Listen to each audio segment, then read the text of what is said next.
CPM നേതാവ് M മണിയുടെ വിവാദ പരാമർശത്തിൽ പ്രതികരിച്ച് CPM വിട്ട് BJPയിൽ ചേർന്ന ദേവികുളം മുൻ MLA എസ് രാജേന്ദ്രൻ.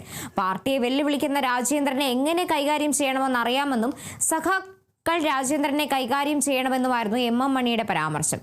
എം മണി ഇനിയും പറയും, എപ്പോൾ വേണമെങ്കിലും പറയും. ഇത് അദ്ദേഹത്തിന്റെ അവകാശം, പക്ഷേ പേടിക്കണോ വേണ്ടയോ എന്നത് എന്റെ അവകാശമാണെന്ന് എസ് രാജേന്ദ്രൻ പറഞ്ഞു.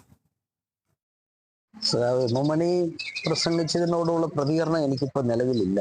അദ്ദേഹം ഇനിയും പറയാം, എപ്പോൾ വേണേലും പറയാം. നേരത്തെ വെടിവെക്കേണ്ടതാണ് എന്ന് പറഞ്ഞത് മാധ്യമങ്ങൾ ഓർക്കുമായിരിക്കും. അപ്പോൾ അതുകൊണ്ടിട്ടൊന്നും അതിപ്പം അദ്ദേഹത്തിന്റെ അവകാശം, വെടിവെക്കാം, അല്ലെ പിന്നെ കൈയും കാലും ഓടിക്കാം, അല്ലെ തല്ലിക്കൊള്ളാം, എന്തും വേണേലും ചെയ്യാം.